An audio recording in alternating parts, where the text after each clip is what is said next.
A special guest, Mr. Ron Tugnut. Ron, welcome to Brockville. Thanks, guys. It's always nice to come to Brockville. I know you probably don't like what you see up there on the scoreboard, but heck, you guys are on quite a run. You've only lost 2 games out of the past 10. I think you must be happy from that point of view. Yeah, I think that's, you're always looking for improvement. For us, we're climbing the ladder in the last month and a half to try to get ourselves in a position to be in the playoffs. And, with Brockville right in front of us, it's a pretty big game. So to be down 4-1 going into the third, it's a little bit of a difficult situation to be in. But, I think the guys have been building some character, and we'll need a big character in the third period to take a run at them here in the third. Well, nothing is insurmountable, and the fans here like a close game, of course, a little bit favored here on the home side. On a little more personal note, what about Jake? Is he close to coming back? Or? Yep, he's been skating 2 full practices yesterday and today. He'll skate again tomorrow, and then full practice with the team on Thursday, and he should be cleared and ready to either back up or play on Friday. It's been a long time for him. He's not in very good shape right now. A high ankle sprain is as bad injury as you can possibly get for a goalie. So it's been a long haul for him, but hopefully he'll be clear the rest of the way because it's been a pretty tough year for injuries for him. It certainly has. Tough luck. Of course, this was his 2nd injury of the year, and then I think I was talking to him once, and while he was out in this span, I thought he said he was beside the boards and got hit by a puck.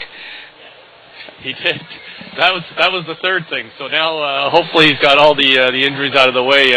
After his ankle sprain, he was sitting up in the stands and a puck ricocheted off the roof of the rink and came down and hit him in the head. So I said, okay, you've had enough bad luck, and hopefully that's number 3.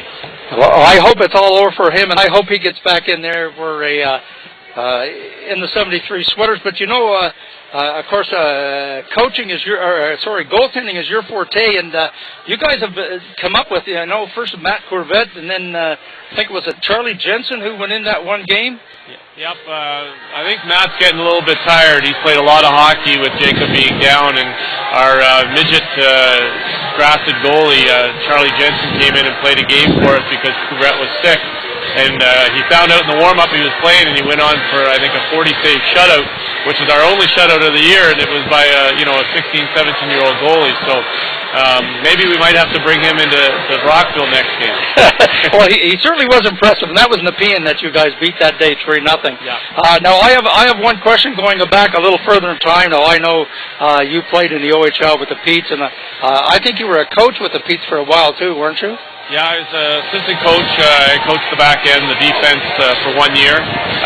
But I was also working with Hockey Canada at the time, and I had to step down from the Petes as I took on a full-time position with Hockey Canada at the time. And, looking back, I thoroughly enjoyed my World Junior experience and stuff, but this is where I want to be right now. I'm enjoying this. This is the time that I have, and this is where I want to be. That's so nice to hear now. And going back a little further in time, back to your playing career, I think, were you drafted by the Nordiques? Yeah, I was drafted by the Quebec Nordiques in the Montreal Forum. That was interesting.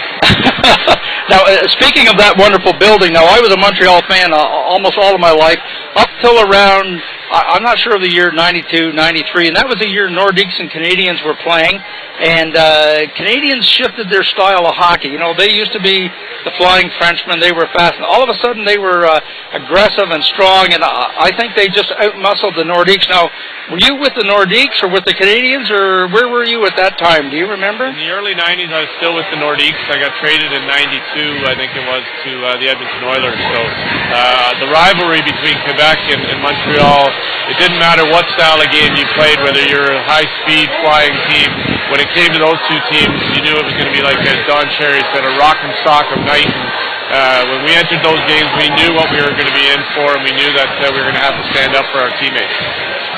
Okay, well, thank you very much, Ron. It's been our pleasure to have you on the broadcast, and good luck 3rd period and the rest of the season with the 73s.